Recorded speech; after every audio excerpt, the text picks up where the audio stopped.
Oke, selamat siang. Apa kabarnya? Semoga teman-teman dalam keadaan sehat selalu ya. Nah, ada pepatah nih yang mengatakan bahwa hidup itu seperti roller coaster. Artinya apa? Kadang di atas, kadang di bawah, kadang happy, kadang sedih. Di situasi pandemi saat ini, hampir semua orang merasa terpukul. Karena apa? Dengan keadaan yang terjadi, karena mereka belum prepare, mereka belum siap, dan mereka sama sekali nggak menyangka akan terjadi pandemi seperti ini. Bisnis yang tadinya lancar-lancar aja, tiba-tiba berhenti. Pabrik yang tadinya beroperasi, tiba-tiba stop.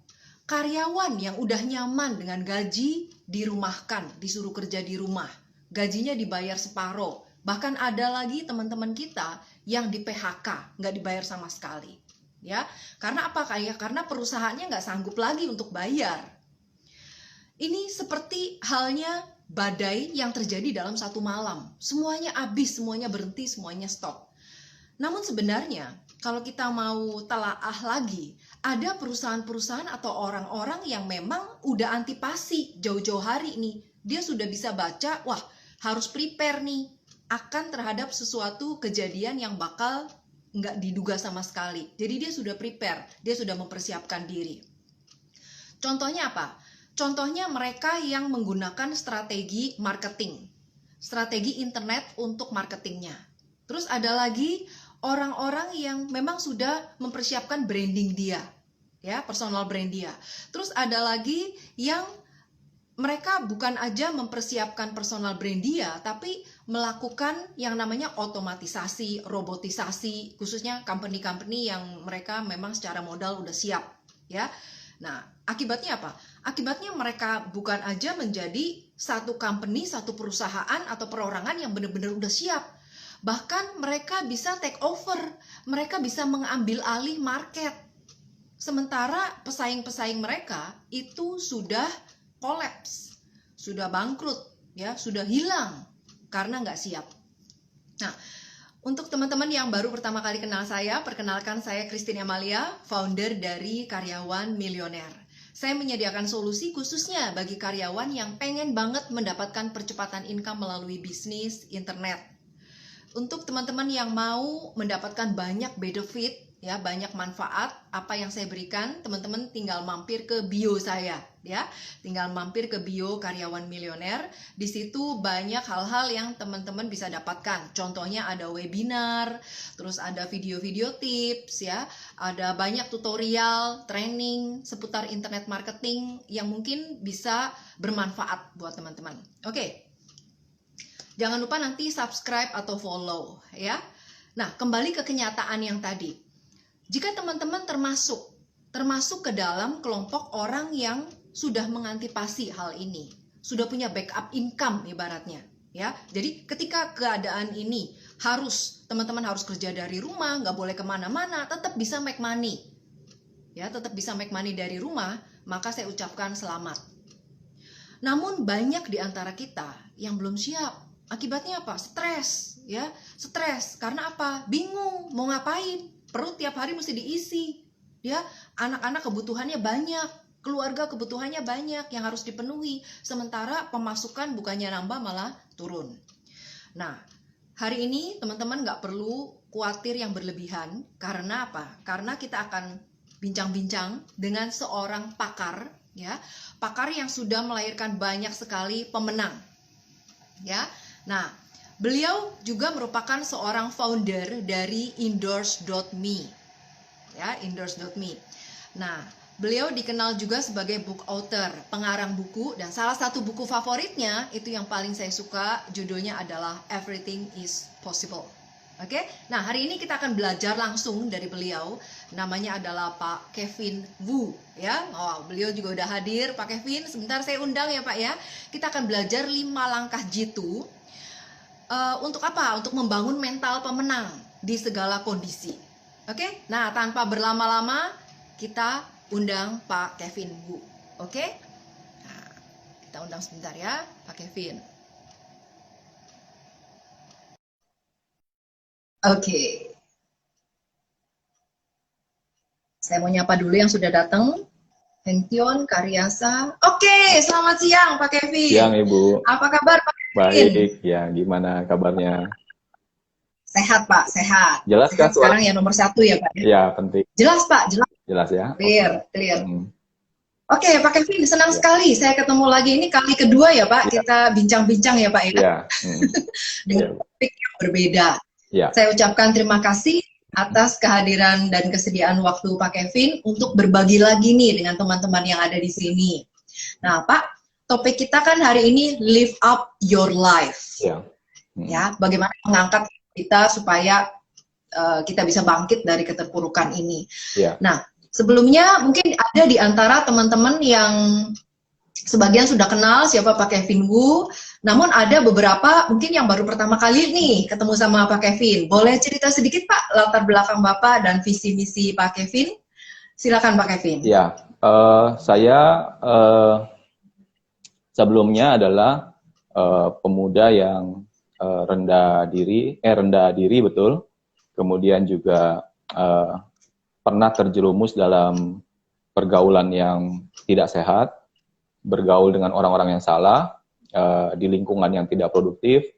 Saya pernah memandang bahwa hidup ini begitu negatif. Saya pernah masuk dalam lingkungan yang memang saya merasa tidak ada masa depan di sana. Kemudian sampai suatu ketika saya menemukan beberapa guru yang akhirnya membuat cara saya berpikir itu terbuka.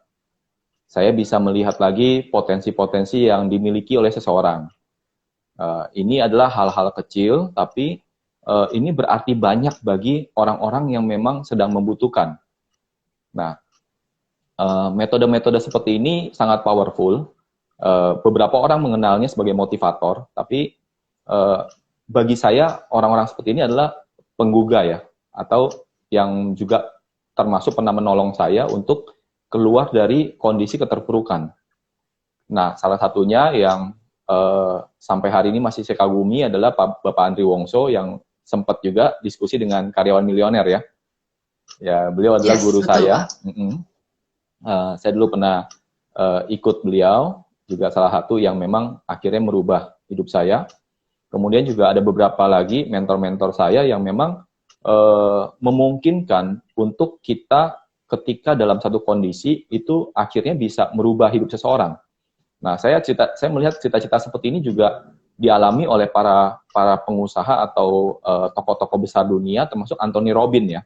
Anthony Robbins pernah saya dengar ceritanya dulu adalah seorang office boy yang suatu kali dia bekerja di hotel, dia datang ke seminarnya Jim Rohn. Sebenarnya dia bukan sebagai peserta.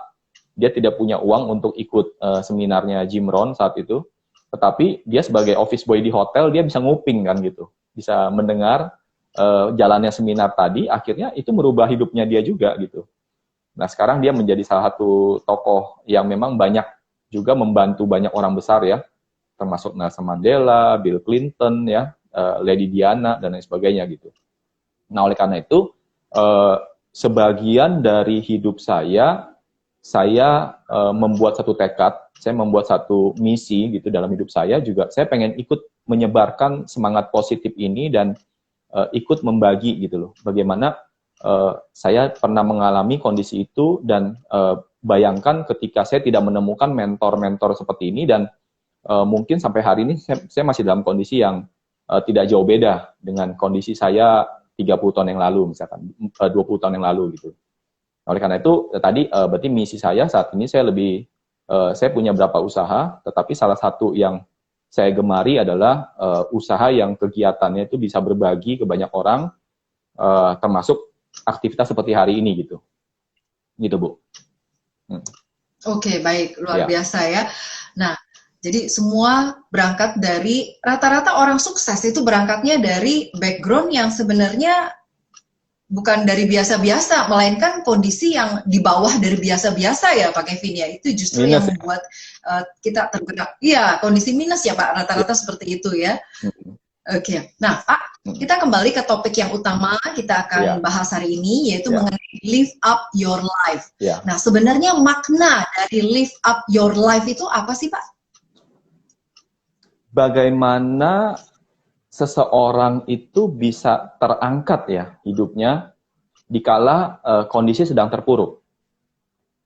Ya, tentu suasana hidup ini memang ada yang jatuh bangun, ada yang terombang-ambing, ada yang stagnan, ada yang terus-menerus berada di dalam lubang yang dalam gitu.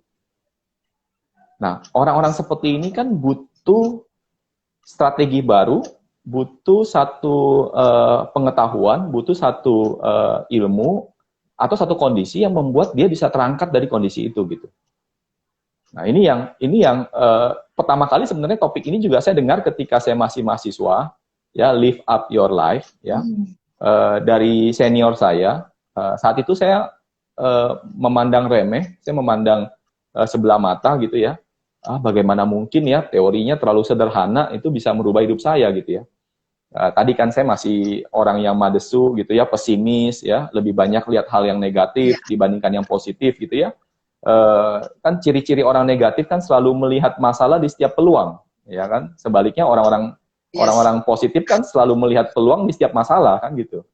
Nah, jadi bagi orang negatif apapun yang dihampiri, apapun kondisinya dia selalu melihat hal yang tidak baiknya dulu kan gitu.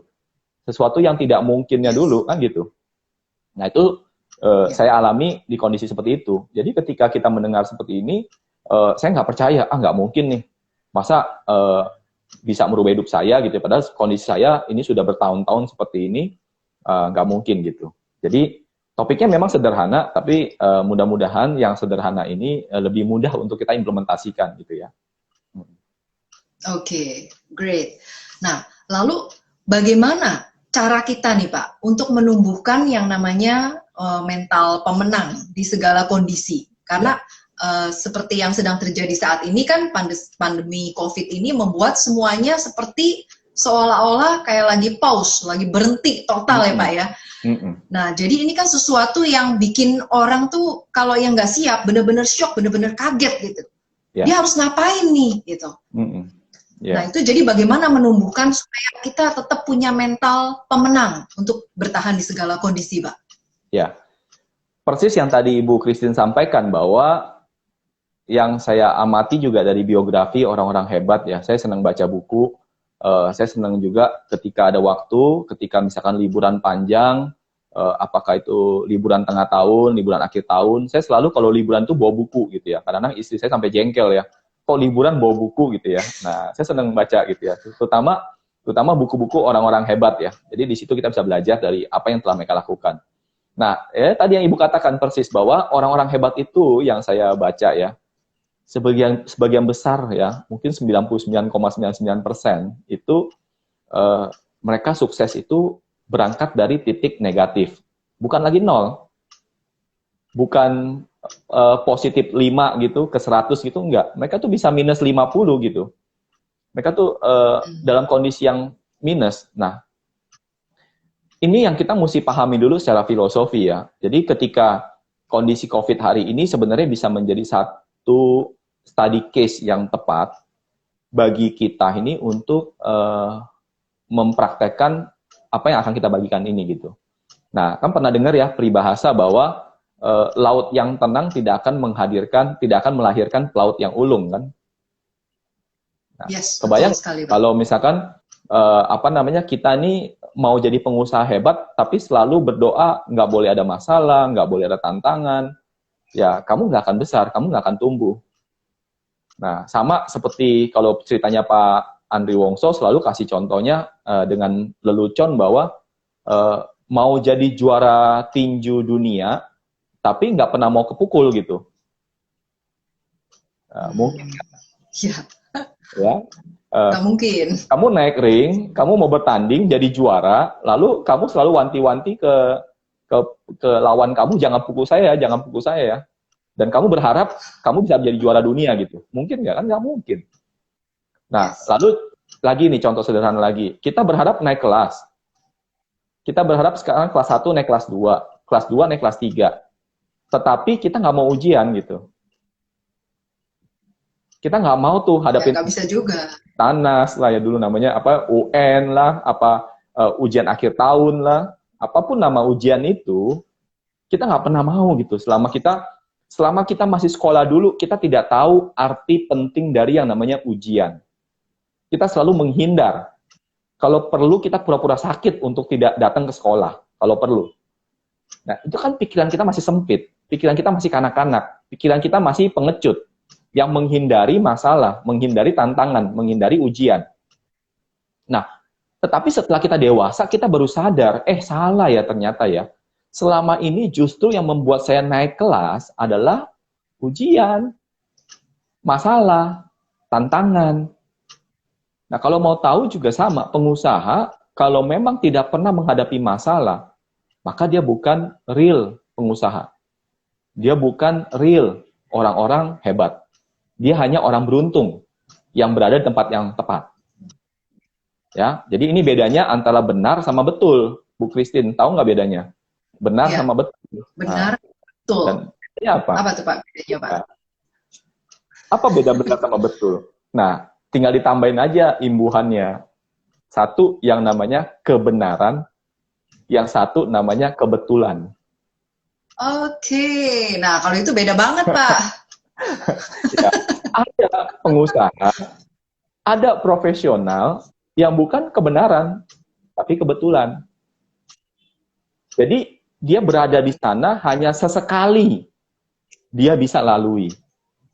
Tapi yang namanya kebenaran, apapun kondisinya, ya tetap seperti itu. That's kebenaran. Nah, yang kita mau kejar ini kan bukan betulnya, tapi benarnya. Nah, kembali nih.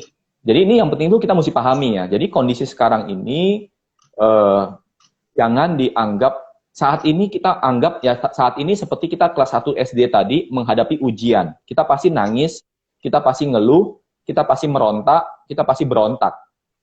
Kalau perlu kita cari alasan yang banyak ke orang tua untuk tidak datang ke sekolah, untuk menghindari ujian ini. Namun setelah ujian ini selesai, mungkin setahun dari sekarang, 5 tahun dari sekarang, atau mungkin 10 tahun dari sekarang, ketika kita kembali lagi melihat nih tahun 2020, mungkin kita akan ketawa. Mungkin kita akan tersenyum gitu. Bahwa saat itu kita telah melalui satu proses yang sangat berat dalam hidup kita, dan kita mampu melaluinya dengan sangat baik. Yaitu tadi kita lolos ujian ini gitu. Nah, ini nih filosofinya Bu, yang perlu kita pahami. Ya, sebelum kita masuk ke konten kita hari ini ya. Oke, baik ya. Nah, jadi apa yang disampaikan Pak Kevin ini bisa mempersiapkan pikiran kita untuk kita menjadi atau memiliki mental seorang pemenang, mental toughness, nggak gampang mengeluh, nggak gampang down. Begitu kita ada di bawah, ibaratnya cepat bangkit, cepat lihat ke atas. Masih ada kehidupan yang harus kita raih di atas sana, ya. Yeah. Oke, nah Pak Kevin, setelah kita tahu kita harus persiapkan diri kita, langkah-langkahnya apa nih Pak untuk bisa membangun mental pemenang? Ya.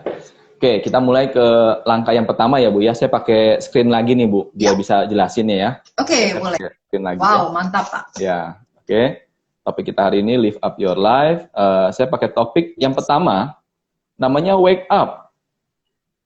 Jadi kalau kita mau live up your life, kalau kita mau mengangkat diri kita ke satu jenjang yang lebih baik, yang pertama wake up, bangun, bangkit. Kenapa?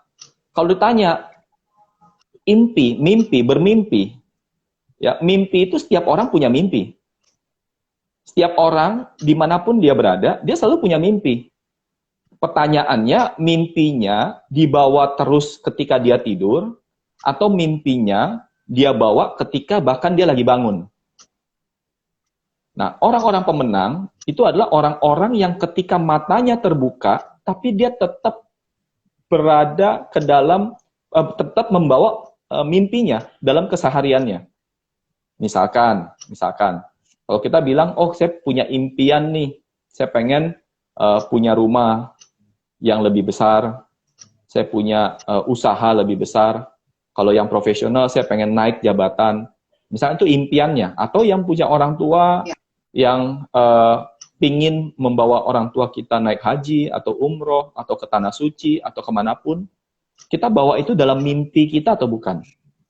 Kalau mimpi itu hanya berada di atas kasur, atau berada dalam mimpi Anda, mimpi beneran, dan tidak pernah Anda bawa dalam aktivitas sehari-hari Anda, maka ya Anda sama dengan rata-rata orang yang ada di dunia ini gitu.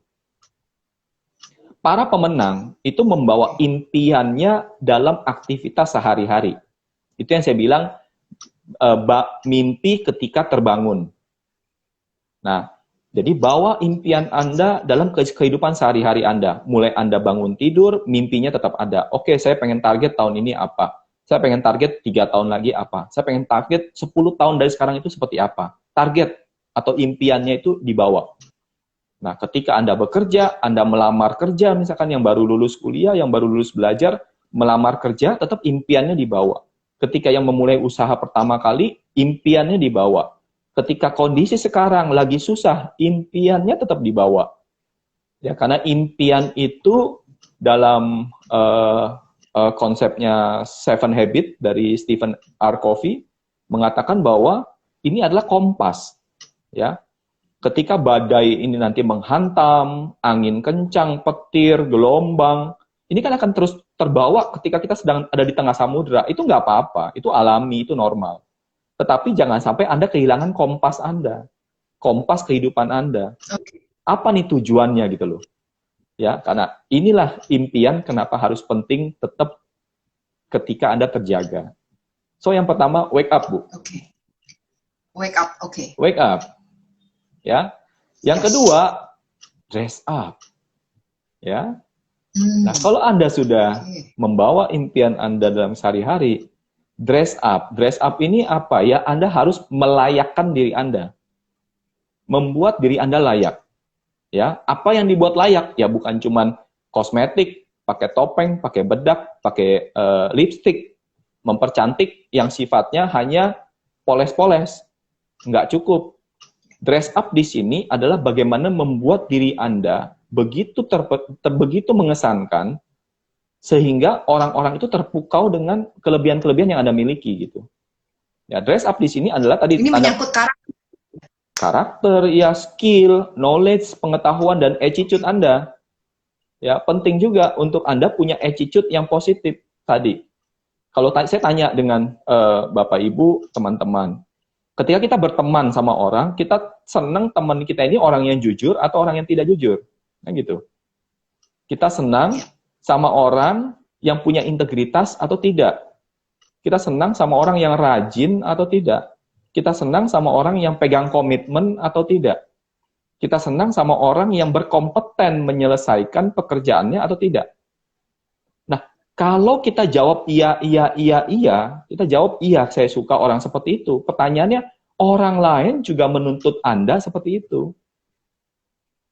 Nah, kalau kita mencari orang yang jujur, baik, disiplin, punya kemampuan, punya keahlian, punya pengetahuan yang luas, orangnya luas, bayangkan kalau Anda punya keahlian-keahlian ini, itu yang saya sebut dengan dress up.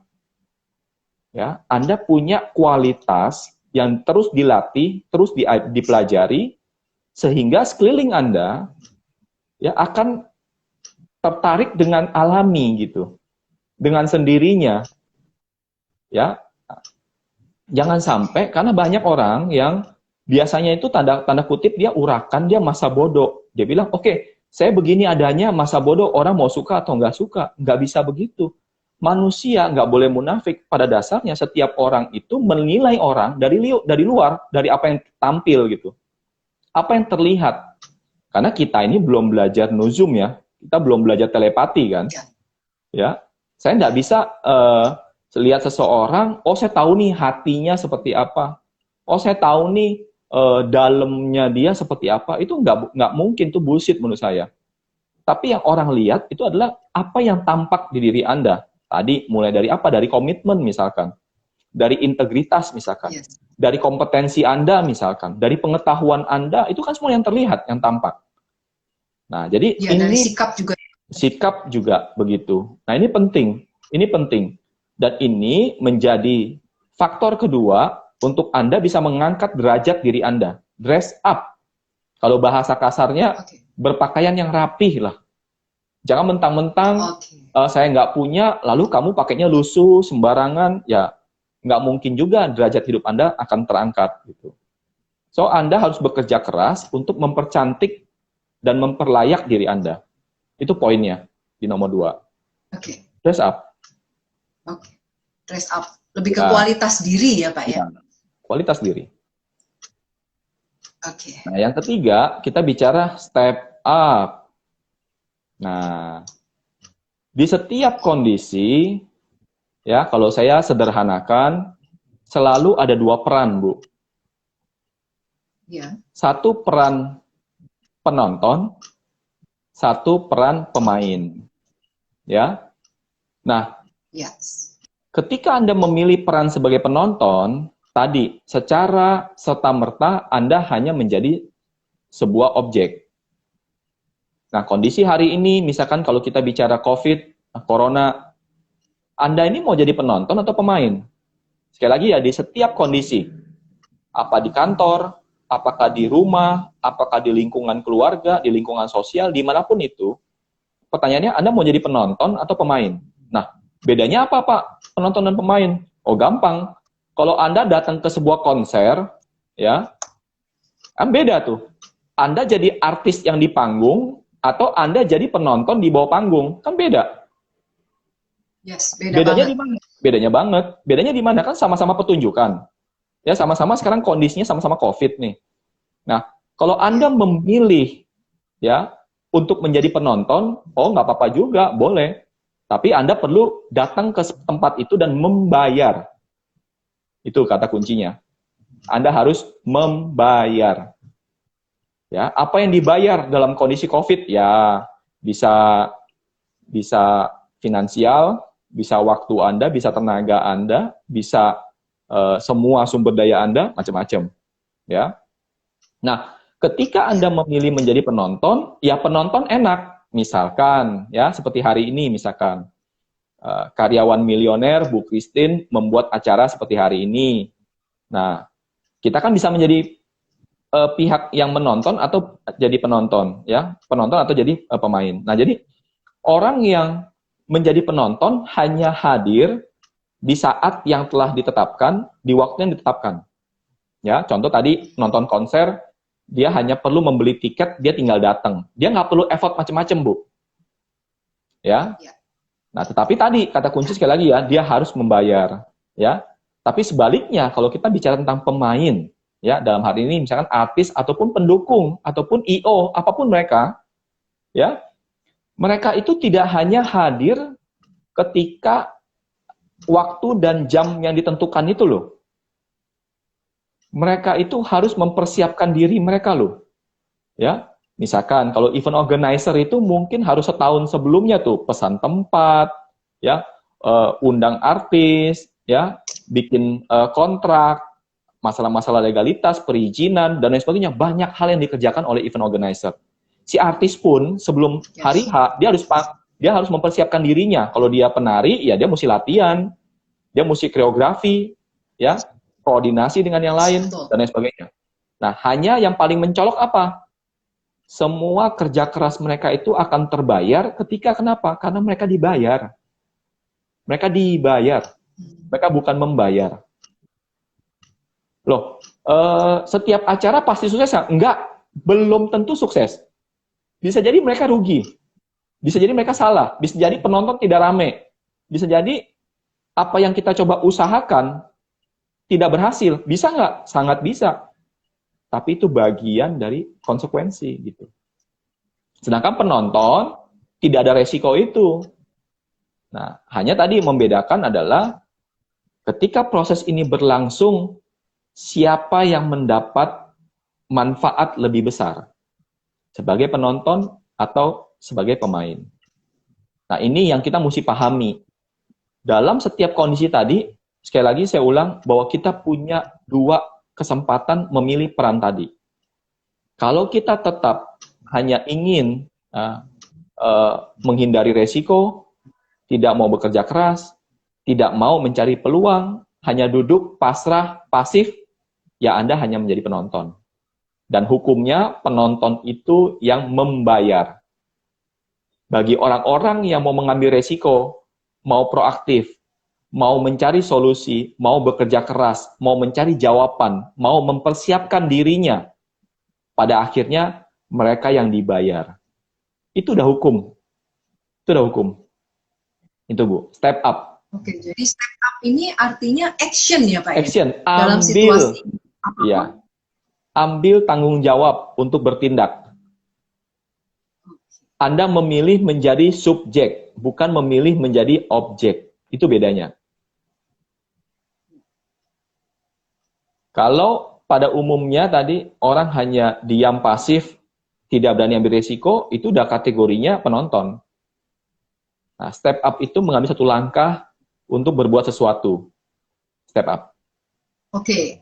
Nah, Pak, saya ada pertanyaan nih, Pak. Ini sambil nunggu teman-teman, belum ada yang nanya. Saya nanya dulu di bagian Ya. ini ya, Pak ya. Karena menarik banget nih. Step up kaitannya sama bagaimana kita action terhadap situasi atau kondisi di luar kendali kita. Ya. Nah, menurut Pak Kevin, kan sifat orang ini beda-beda nih, Pak. Ada yang dia pada dasarnya tuh berani, setengah nekat, untuk take action apapun dia berani. Nah, tapi lebih banyak orang itu banyak takutnya Pak, ragu lah, khawatir lah, nanti kalau begini gimana, kalau gagal bagaimana, kalau ini aja buat makan aja udah pas-pasan, masa mesti cari peluang lagi, modalnya nggak ada lah. Itu orang-orang yang seperti itu bagaimana saran dari Pak Kevin nih untuk membuka mindset mereka supaya justru dalam kondisi seperti ini itu justru kita harus melek gitu, bener-bener melek dan harus siap action dan take risk, ambil resikonya gitu.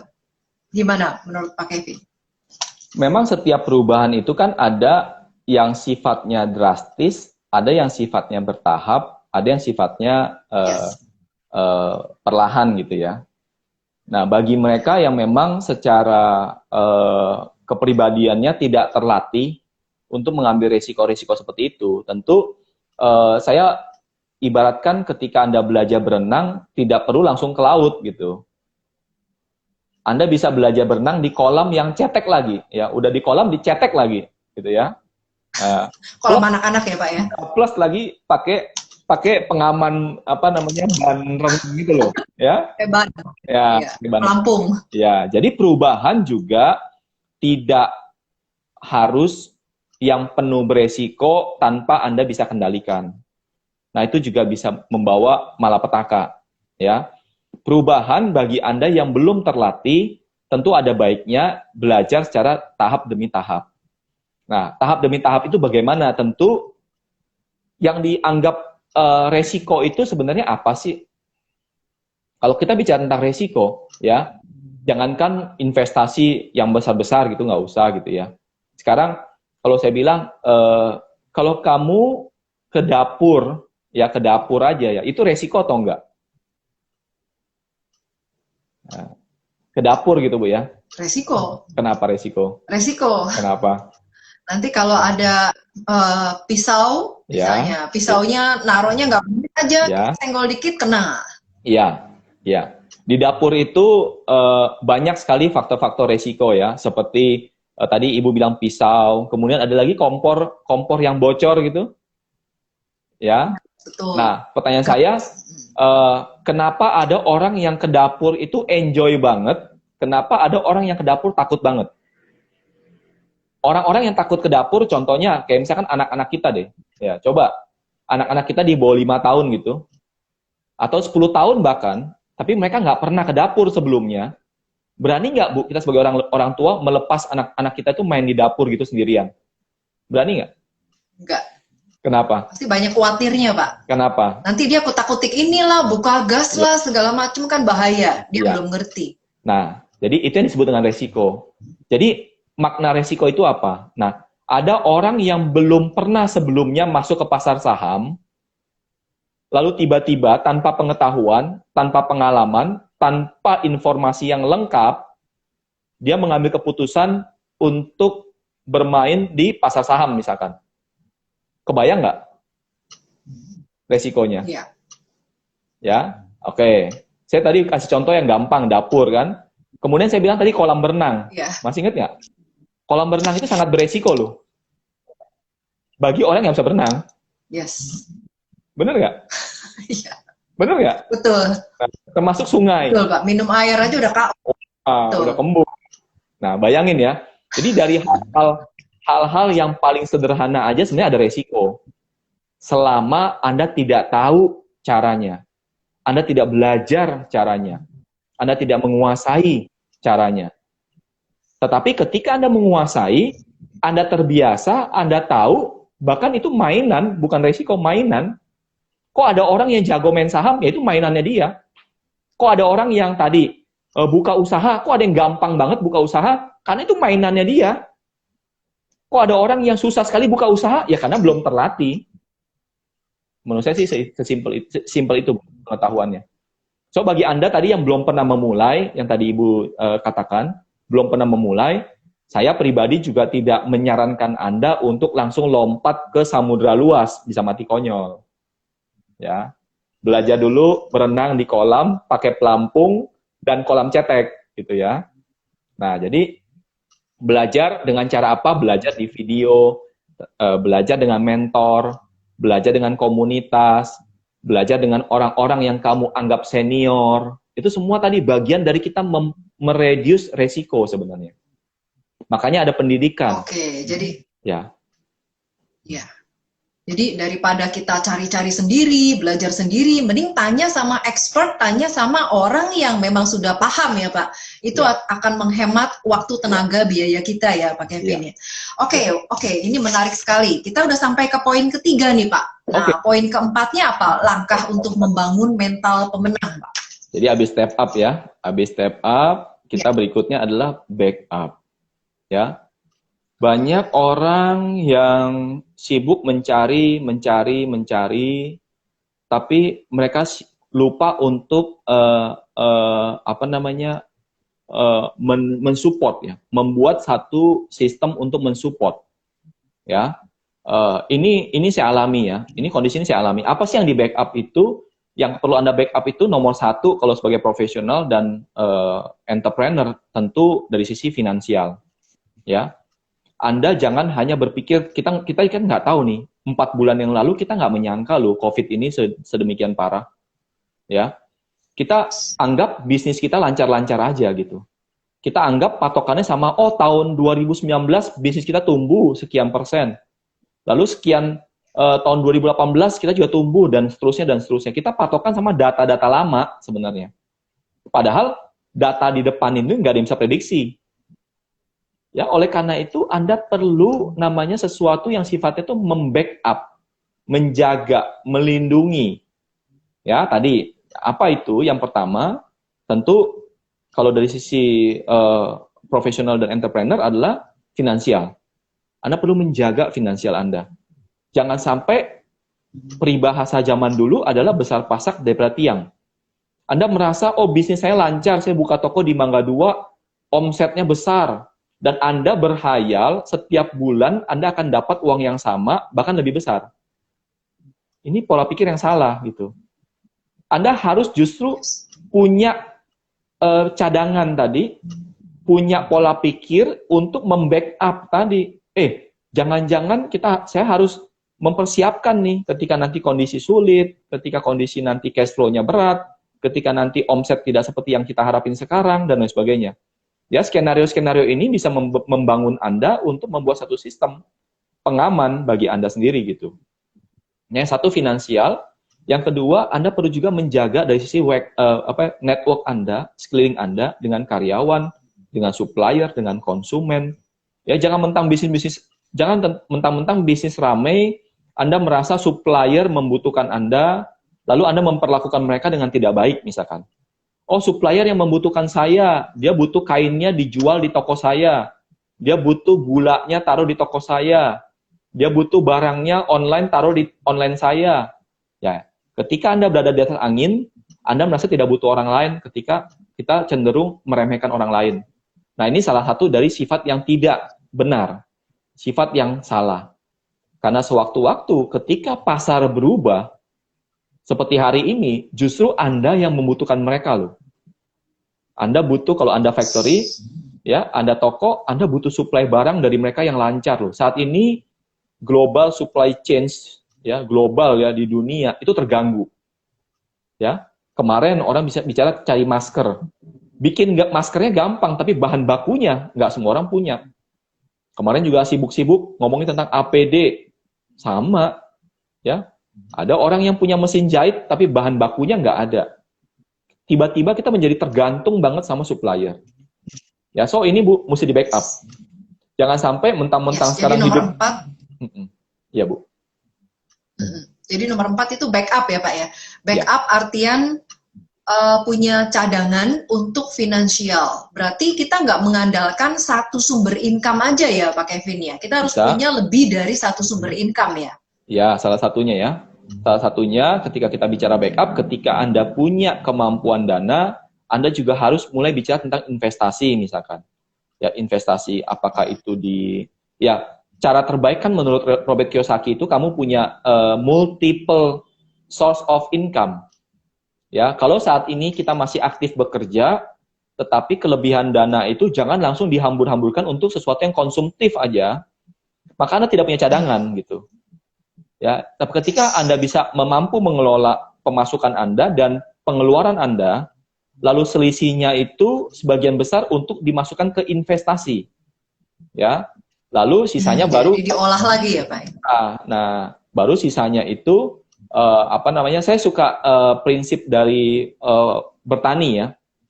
Jadi saya kemarin tahun lalu itu pernah ke satu desa di Jawa Barat, mereka itu punya tradisi menanam padi sejak 600 tahun yang lalu ya. Jadi mereka tuh mengajarkan filosofi menanam padi itu luar biasa. Nah, kenapa mereka tidak pernah kehabisan makan sepanjang tahun, ya? Jadi cara bertani itu menarik, Bu. Jadi yang pertama ini, ketika kita bisa belajar dari cara bertani ini seperti ini. Ketika kita panen, ya, mereka itu tidak menggunakan uangnya, mereka tidak menggunakan padinya itu 100% untuk dimakan kembali kan? Kebayang nggak hasil panen tuh anggap 1 ton misalkan? Apakah 1 ton itu semuanya untuk dimakan? Kan enggak. Enggak, untuk dijual. Betul. Nah, jadi bagaimana mereka membagikannya? Mereka membagikannya itu 50%. Jadi misalkan 1 ton ya, bayangin 1 ton, itu 50%, itu bagi yang mampu, 50% itu berarti ada sekitar 500 kilo, itu menjadi benih kembali. Dia menjadi benih kembali untuk ditanam di musim berikutnya. Nah, dari hasil tadi, kan masih ada sisa 50%. Ya, 50% itu, sisanya itu 25% itu masukin ke lumbung padi. Nah, lumbung padi itu apa? Lumbung padi itu saya tanya, ngapain simpen di lumbung padi? Lumbung padi itu tujuannya untuk saving. Tujuannya untuk berjaga-jaga. Nah, baru sisanya 25% untuk dikonsumsi. Nah, dalam hal ini kalau konsumsi itu, kalau memang sekeluarga selama sepanjang masa panen berikutnya, misalkan 6 bulan, tidak habis selama 250 kilo ini tidak habis untuk satu keluarga, maka itu bisa tuh untuk dijual. Nah, ya, tadi prinsipnya itu 25%, tapi 25% konsumsi ini bukan di awal, tapi di akhir. Ini kan prinsipnya. Nah, prinsip yang utama, 50% pertama itu harus ditanam kembali. Nah, ini yang membuat akhirnya hasil panennya itu terus berlipat-lipat, berlipat-lipat dan berlipat-lipat. Nah, sama nih dengan uang kita. Apa beda antara tanam kembali sama simpan di lumbung? Yang ditanam kembali itu bukan saving, itu namanya investasi. Baru 25% kedua, itulah yang disebut dengan saving. Baru sisanya disebut dengan konsumsi. Nah, inilah cara salah satu kita mempraktekkan yang namanya backup ini dari sisi finansial. Itu sih, Bu. Oke, baik. Nah, ini teman-teman sudah ada yang nanya belum nih? Kayaknya pada serius banget nih dengerin Pak Kevin, saking serunya ya. Ya, itu ada. Jadi belum ada yang nanya nih. Oke. Belum ada yang nanya nih, Pak. Oke. Ya, kita kalau teman-teman masih bingung ini bahas apa, kita lagi bahas 5 langkah jitu untuk membangun mental pemenang ya di segala kondisi. Jadi tadi Pak Kevin udah rangkumkan yang langkah ini kita udah sampai ke tahap keempat. Yang pertama wake up, yang kedua dress up, yang ketiga step up, yang keempat back up. Nah, sekarang yang kelima, Pak. Yang kelima apa, Pak Kevin? Poinnya. Yang kelima ini kita sebut namanya grow up. Ya. Nah, grow up. Grow up saya taruh di akhir sama dengan filosofinya dari Seven Habit ya, bahwa bagian terakhir itu disebutnya namanya sharpen the saw ya. Mengasah kampak ya. Nah, grow up ini kita harus punya mental untuk menjadi orang yang lebih baik setiap hari. Orang menjadi orang lebih baik setiap tahun. Ya, orang lebih baik setiap bulan ya. Nah, kita tidak boleh punya mental bahwa saya sudah jadi yang paling hebat, saya sudah berada di puncak gunung. Ya, karena kalau kita merasa kita sudah di puncak gunung, artinya langkah berikutnya adalah turun gunung, Bu. Ya, kalau kita sudah di puncak gunung, ya, kebayang nggak? Sudah di ujung soalnya. Sudah di ujung. Ya. Kalau Anda sudah di puncak gunung, kan langkah berikutnya turun. Nah, betul. Sama. Ada puncak lagi di atas. Ya, di puncak gunung. Ya, so tidak disarankan bahwa kita ini punya mental seperti itu. Nah, kita harus punya mental selalu mau belajar, mau rendah hati untuk belajar bahkan dari orang yang lebih junior, ya, apalagi di era hari ini, di era yang keterbukaan, di era informasi yang begitu luar biasa, banyak pengetahuan baru yang bermunculan bahkan nggak pernah kita dengar sebelumnya, dan kebanyakan orang-orang baru ini yang adaptif, ya. Jadi mentalitas kita ini harus mau terus bertumbuh, berkembang. Ya, harus tadi makanya gambarnya kan sini kan hijau nih. Ya, jangan jadi kuning, jadi coklat. Kalau coklat berikutnya udah tinggal dibelah kita. Ya, kita mesti harus punya mental yang fresh, ya, segar, mau belajar, humble. Bukan hanya menurut saya ini belajar ini bukan hanya orang hebat tadi, enggak. Bahkan orang-orang yang tanda kutip tidak hebat pun kita bisa belajar juga dari mereka. Artinya kita bisa belajar dari manapun lah. Ya, bahkan kalau kita mau sangat terbuka, kita bukan hanya bisa belajar dari sesama manusia loh. Bahkan sama hewan, sama serangga, sama cicak kita bisa belajar kok. Sama semut kita bisa belajar, sama kura-kura kita bisa belajar, sama kupu-kupu kita bisa belajar. Masa sama manusia kita nggak bisa belajar? Ya kan biasanya karena apa? Karena ego gitu kan. Ya kan? Iya, betul. Jadi itu sih, Bu. Jadi kalau kita berhenti untuk belajar, kita berarti berhenti untuk bertumbuh ya, Pak ya? Ya. Oke, baik. Nah, saya kasih kesimpulan sedikit, boleh Pak? Ya, siap. Nah, jadi teman-teman tadi udah dapat sharing ya dari Pak Kevin, luar biasa banget nih, saya juga catat ya, semoga teman-teman juga catat. Jadi ada 5 langkah jitu untuk membangun mental pemenang. Yang pertama adalah pastikan diri Anda wake up. Wake up itu artinya walaupun matanya terbuka, tapi selalu kita ingat kepada goal kita, tujuan kita, kepada impian kita apa. Terus yang kedua, dress up. Jadi tunjukkan bahwa diri kita itu layak, buat diri kita layak. Dari segi apa? Dari segi karakter, sikap yang baik, knowledge, ya, kualitas diri intinya. Dan yang ketiga adalah step up, artinya jadikan diri kita itu sebagai pemain, bukan penonton. Karena kalau penonton itu justru harus membayar, tapi pemain itu kelak akan dibayar. Kemudian yang keempat, kita juga harus punya yang namanya backup. Backup ini dalam arti apa? Dalam arti secara finansial, secara keuangan, jangan ketergantungan pada satu sumber income. Tadi Pak Kevin udah sharingkan lagi pentingnya multiple stream of income. Jadi income beberapa sumber. Kemudian kita juga perlu yang namanya punya backup network. Ya, saya jadi ingat nih Pak Kevin, ada satu slogan, your network is your net worth. Iya Pak ya. Nah, terus yang kelima adalah grow up. Jangan biarkan diri Anda untuk berhenti, berpuas diri, tapi terus bertumbuh.